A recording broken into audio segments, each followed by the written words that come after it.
Hello दोस्तों, my history notes में आपका स्वागत है। और अगर आप मेरे पेज पे नए हैं तो मेरे चैनल को सब्सक्राइब जरूर कर दें ताकि आने वाली वीडियो की अपडेट्स आपको मिलती रहे। तो दोस्तों, आज का जो हमारा टॉपिक है वो है बारूद और आग्नेयास्त्र। और दोस्तों, ये जो टॉपिक है ये बहुत ही इंपॉर्टेंट है, जो हर साल पेपर में आता है। और इससे पहले मैं आपको ये बता देता हूँ कि कभी आपने ये देखा होगा कि जो मुग़ल साम्राज्य था उनके पास सेना जो थी वो बहुत ही छोटी थी। और जो भारत के जो वंशज थे, जैसे राजपूत हो गए और जो लोधी वंशज थे जिन्होंने मतलब कि मुग़लों के खिलाफ लड़ाई लड़ी, उनकी जो सेना थी वो बहुत बड़ी थी। लेकिन उसके बावजूद भी जो मुग़ल साम्राज्य था उसने उन लोगों को हरा दिया और 1526 में पानीपत की लड़ाई में अपने राज्य की स्थापना कर दी। तो कभी ये सोचा है कि ऐसा क्यों हुआ? वो इसलिए हुआ क्योंकि मुग़लों के पास क्या था, वो था बारूद और आग्नेयास्त्रों को इस्तेमाल करने की शक्ति। यानी कॉमन सी बात ये थी कि उस समय उनके पास इस चीज़ों का इस्तेमाल करने का तरीका था और उन्हें नई नई टेक्नोलॉजी जो है विकसित कर ली थी। लेकिन जो भारत के वो थे, क्या कहते हैं, राजपूत थे, जो भारत के जो हमारे लोधी वंश जिन्होंने उनके खिलाफ पहली लड़ाई लड़ी, उनके पास ये सब चीज़ें नहीं थी। इसीलिए वो लोग हार गए और मुग़लों ने अपना राज्य स्थापित कर लिया। तो अब हम उसी के बारे में डिटेल में पढ़ेंगे। तो चलिए शुरू करते हैं। मुग़ल साम्राज्य की सफलता में आग्नेयास्त्र और बारूद ने महत्वपूर्ण भूमिका निभाई। मुग़लों ने विशाल क्षेत्रों को जीतने और उन पर नियंत्रण बनाए रखने के लिए तोपखाने और आग्नेयास्त्रों का प्रभावी ढंग से उपयोग किया। इन उन्नत हथियारों ने उन्हें अपने विरोधियों पर सैन्य लाभ दिया, जिससे वे किलेबंदी को तोड़ने और दूर से दुश्मनों को हराने में सक्षम हो गए।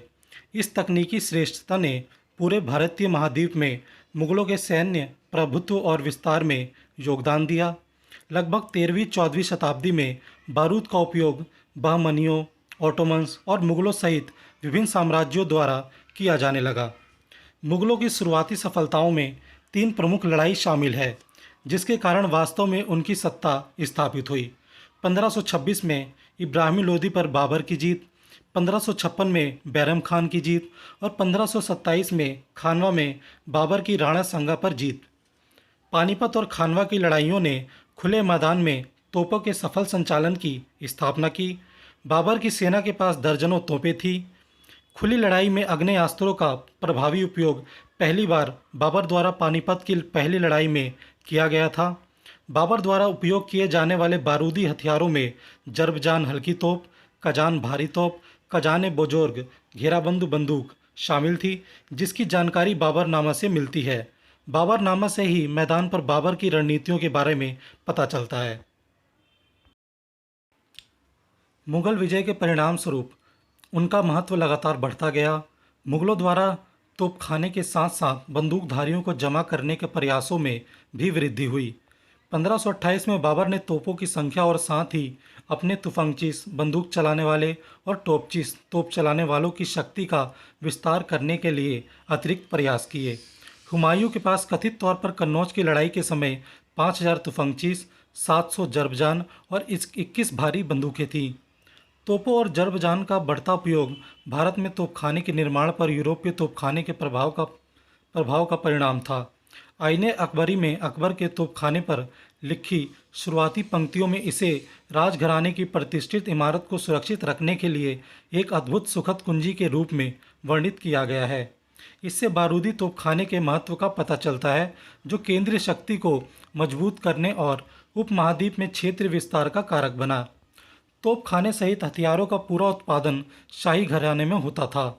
अकबर ने लोहे के बैरल बनाने की तकनीक की बदौलत बड़ी संख्या में विविध प्रकार की हल्के तोपें बनाई, जिनके बारे में माना जाता है कि वे 1540 के दशक तक उत्तर भारत तक पहुंच चुकी थी।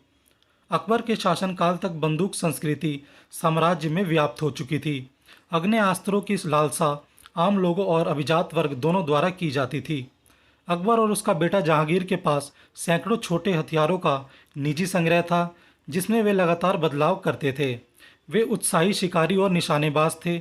अबुल फजल ने अपनी रचना में बंदूकों के प्रति अकबर के आकर्षण का वर्णन किया है। आग्नेयास्त्र और बारूदी हथियारों की विशेषता। शुरुआत में तोप का निर्माण शासक का एकमात्र विशेषाधिकार माना जाता था। इन हथियारों के उत्पादन के कारखाने और कार्यशालाएं और उनसे सुसज्जित सैन्य इकाइयां केंद्र सरकार के सीधे नियंत्रण में थी। तोपखाने और बंदूक सशस्त्र पैदल सेना की कमान को एक प्रतिष्ठित पद के रूप में देखा जाता था। इसलिए प्रमुख परिवारों के पुरुष पैदल सेना या तोपखाने के कमांडर के रूप में कार्य करते थे। प्राप्त अधिकारियों को सहायक के रूप में नियुक्त किया जाता था। बारूदी हथियार के इस्तेमाल के केंद्र में सैनिक घुड़सवार तीरंदाज था, जो किसी भी युद्ध के मैदान पर सबसे कुशल योद्धा थे। वह गतिशीलता और मारक क्षमता का अनूठा नमूना पेश करते थे। पैदल सेना का एक बड़ा हिस्सा मिसाइल हथियारों से सुसज्जित था। आग्नेयास्त्रों की शुरुआत के काफ़ी बाद भी अकबर के शासनकाल में पैदल तीरंदाजों की संख्या बंदूकधारियों से अधिक थी। मुगल बंदूकें काफ़ी बड़ी होती थी, जिनसे दागे जाने वाले गोले का वजन 2 औंस तक होता था। 2 औंस यानी मतलब 56-57 किलो। इस हथियार का उपयोग सावधानीपूर्वक या कवच के पीछे से किया जाता था। मुगलों द्वारा गोला बारूद का उपयोग विशेष रूप से कवच को छेदने और तलवार की तरह काटने के लिए डिजाइन किया गया था। यह मिनी बॉल के समान एक नुकीली गोली या किसी कठोर धातु से बना होता था, जो अपना आकार खोए बिना क्षति पहुंचाता था। आग्नेयास्त्र घुड़सवार सेना के खिलाफ विशेष रूप से प्रभावित थे। इसके हमले से घोड़े को तुरंत उसके रास्ते से में रोका जा सकता था। गोलियों ने युद्ध के हाथियों को भी भयानक क्षति पहुंचाई। मुगल साम्राज्य के विस्तार के दौरान भारतीय युद्ध क्षेत्रों में हाथियों ने अपनी केंद्रीय भूमिका को खो दिया, जिसका प्राथमिक कारण बंदूकों की शुरुआत थी। मुगल और उसके कुलीन रक्षकों द्वारा इस्तेमाल किए गए हथियारों के समकालीन विवरण मुगलों की बंदूक को एक सटीक उपकरण के रूप में समझने की ओर इशारा करते हैं। तकनीशियनों ने नई बंदूकों का सावधानीपूर्वक निरीक्षण और परीक्षण किया और उनके वजन, उपयोग किए गए लोहे की मात्रा और प्रकार, निर्माण की जगह, तारीख और उसे बनाने वाले कारीगर का नाम दर्ज किया जाता था। बाबर के तोपखाने में केवल पत्थर की गोलियों का इस्तेमाल होता था, लेकिन अकबर के शासनकाल तक मुगलों ने पीतल और लोहे से बनी तोप के गोलों का भी इस्तेमाल किया। उनकी कुछ हल्की बंदूकों ने शीशे के गोले भी दागे। पत्थर के गोले लक्ष्य तक कम ऊर्जा स्थानांतरित करते थे, लेकिन वे प्रभाव पर बिखर जाते थे, जिससे दोहरे प्रभाव के रूप में घातक छर्रे उत्पन्न होते थे। धातु गोला बारूद का एक बहुत महत्वपूर्ण लाभ यह था कि इसे खोखला बनाया जा सकता था और इसमें बारूद भरकर विस्फोट किया जा सकता था। निकट सीमा पर हमला करने के लिए बड़ी संख्या में छोटी मिसाइलें दागी जाती थी। बंदूकों को अधिक प्रभावी बनाने के लिए विकसित किया जाता रहा। जरबजान और कजान जैसे हथियार, जिसे युद्ध क्षेत्र में उपयोग के लिए डिजाइन किया गया था, को अधिक पोर्टेबल बनाया गया। हल्की तोपों को अब बैलों के बजाय घोड़ों द्वारा ले जाया जा सकता था, जिससे यह अधिक गतिशील और लचीला हो गया।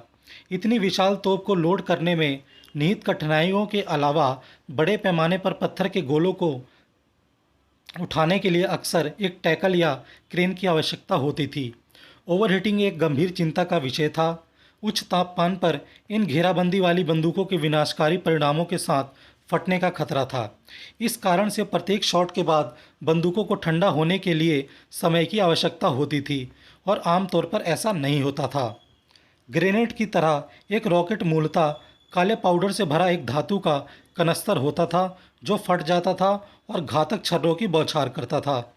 एक ग्रेनेड के विपरीत इसकी मारक क्षमता 1000 गज से भी अधिक थी। इसका वजन थोड़ा अधिक था, लेकिन इसे ले जाना लगभग उतना ही आसान था। एक अकेला सैनिक कई रॉकेट आसानी से ले जा सकता था। एक अकेला घोड़ा या ऊंट उनमें से दर्जनों को ले जा सकता था और एक हाथी 500 या उससे अधिक को ले जा सकता था। अत्यंत लचीले और खतरनाक हथियार का एक अन्य वर्ग गजनाल या चतुरनाल था, जिसे अक्सर ऊंट बंदूकों के रूप में जाना जाता है। इन्हें हाथियों पर भी लगाया जा सकता था। ऊंट तोपें वास्तव में भागते समय नहीं चलाई गई। हर बार गनर द्वारा गोली चलाने और पुनः लोड करने पर जानवरों को रोकना पड़ता था। हालांकि उनके पास असली तोप के आकार और शक्ति की कमी थी, फिर भी उनका उत्पादन सस्ता था और उन्हें बहुत बड़ी संख्या में तैनात किया जा सकता था। ऊंट बंदूकधारियों की एक टुकड़ी युद्ध के मैदान में तेजी से घूमने और जहां भी जरूरत हो बड़ी मात्रा में गोलीबारी करने में सक्षम थी। इतिहासकारों के मत। युद्ध में गन पाउडर तकनीक अथवा बारूद का इस्तेमाल इतिहासकारों के लिए एक चर्चा का विषय रहा है। भारतीय इतिहासकारों ने नई बारूद तकनीक का पता लगाने में अपना योगदान दिया है। अन्य सांस्कृतिक सभ्यता की तरह भारत का इतिहास भी मिथकों और महाकाव्यों से शुरू होता है, और इसलिए हम इसमें कोई आश्चर्य की बात नहीं है कि आधुनिक सैन्य हथियार महाभारत या रामायण जैसे ग्रंथों में अपनी उत्पत्ति पाते हैं। भारत में बारूद के उपयोग को लेकर काफ़ी संदेह रहा है। यहाँ तक कि प्राचीन भारतीय ग्रंथों में बारूद के इस्तेमाल को देखा जा सकता है। विद्वान एच.एम. इलियट के अनुसार प्राचीन भारत में बारूद का उपयोग किया जाता था। फायर आर्म शब्द का शाब्दिक अर्थ संस्कृत का अग्नि अस्त्र, अग्नि का हथियार है।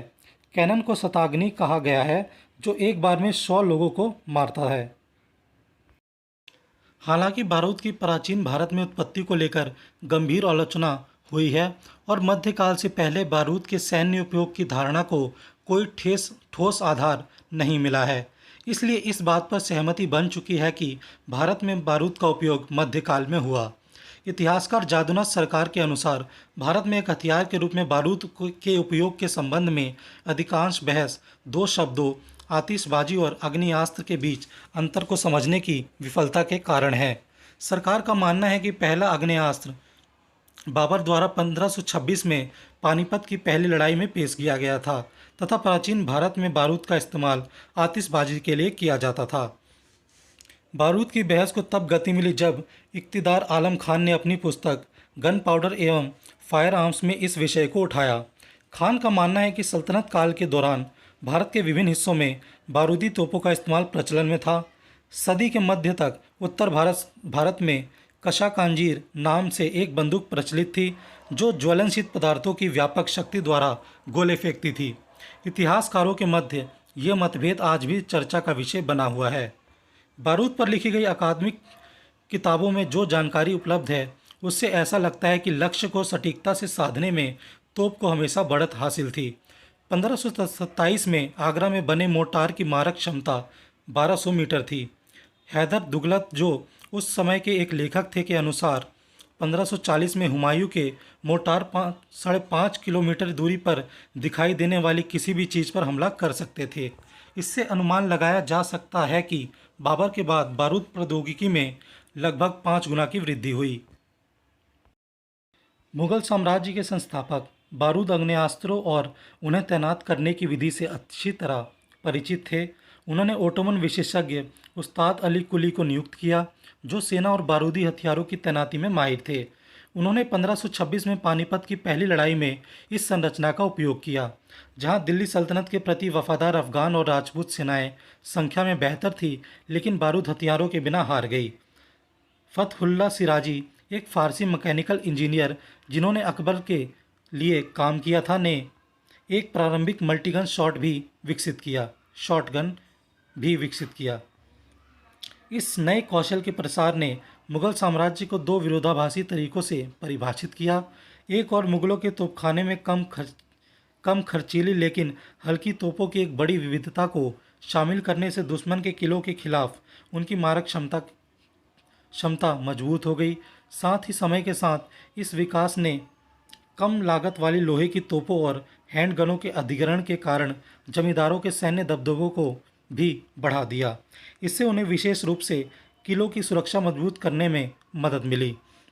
इस प्रकार मुगलों ने बारूद और आग्नेयास्त्रों के उपयोग के माध्यम से उपमहाद्वीप पर अपना अधिकार मजबूत कर लिया। तो दोस्तों, इसी के साथ हमारा ये टॉपिक भी समाप्त हुआ और कमेंट करके ज़रूर बताइएगा आपको कैसा लगा। तो चलिए दोस्तों, मिलते हैं नेक्स्ट टॉपिक में, और इसे देखने के लिए आपका बहुत बहुत शुक्रिया।